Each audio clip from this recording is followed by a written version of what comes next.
As a podcaster, you have one of the hardest jobs in content. You have to put out a weekly video, and the video is long, meaning there's going to be a lot of editing. Podcasts are also challenging to grow because new viewers are going to hesitate to click a 45-minute or 1 hour long video. So you have to do all the work of researching, filming, editing, and promoting in probably 10 to 20 hours a week, because most of you guys have full-time jobs and the podcast is your second or third job. But at least one of those problems, which is editing your podcast, is on the way to being solved. As many of you know, there's an Adobe Premiere plugin called Autopod, which is capable of automatically giving you a rough cut of your podcast, slicing your editing time roughly in half. But it's been unclear whether people on Davinci Resolve and Final Cut Pro are going to get access to this. And after talking to some Autopod users, it seems like there's still a need for a second pass where you have to go through and fix various issues, meaning the problem's not fully solved yet. So in this video, I'm going to talk about a new solution that I'm working on, which can help Davinci and Final Cut Pro users, and in the long run, help any podcaster more efficiently put out a high quality product. But before that, a 30-second background. I'm Moise, and among other things, I'm a failed robotics YouTuber who, with my first video, made the biggest content creator mistake you can make. I spent a full year creating, editing, and releasing my first video. I know that sounds crazy to you because in hindsight it sounds crazy to me.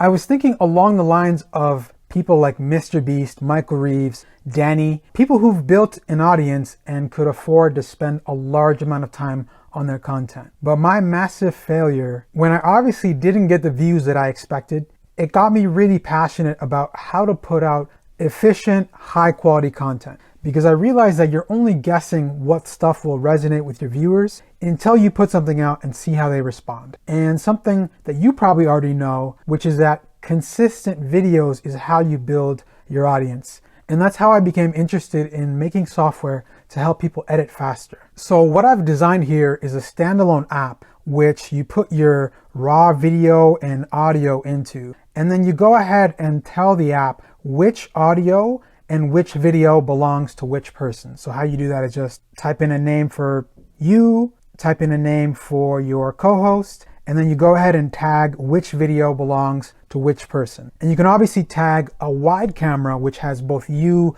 and your co-host. And in terms of configuration, you can tell the app what threshold you want it to switch the camera based on. So you could have it switch the camera based on a low threshold where someone's just saying yeah, or and the camera will jump to them. Or you could have a medium threshold where people are saying a brief comment and then the camera will cut to them only when they've said something more substantial than the ums and ahs. And then the long threshold, the high threshold, is for when someone's doing what I'm doing here, which is that they're going on for a long time, and you can just use that as a threshold. I think most people are going to go for the medium threshold, so I'll just go with that. And a lot of people don't have wide cams, so you can just generate a split cam view by clicking a button, and it'll generate this side-by-side perspective so that you can include that into the editing mix. Then you go ahead and start the edit, and it should run on its own, and should take something like 10 minutes on a full podcast. You can see the before and after here. The edited multicam view is just much more engaging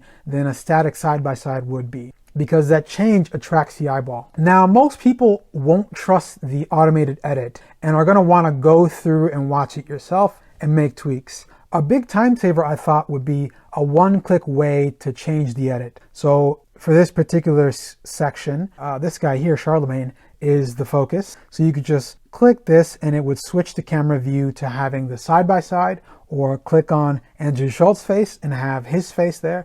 So this is just a very fast way to make tweaks as you're going through and fixing things in this second pass. I'm also thinking about ways that you can generate title captions and list-based graphics based on the transcript of the video instead of having to create them in Photoshop or something. But that's a bit further down the road.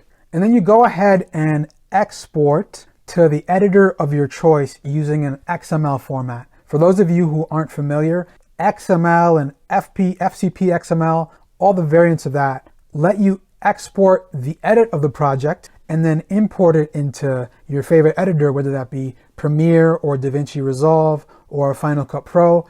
That way you can finalize things and render from your favorite editor instead. So this is just a design concept and it's still in development. I'm actually struggling to find a name for this app, so feel free to suggest a name in the comments. And if you're interested, click the link in the description and you can join the waitlist. And anyone on that list will get a 50% off coupon when this is released. I'd love to hear what you guys think in the comments.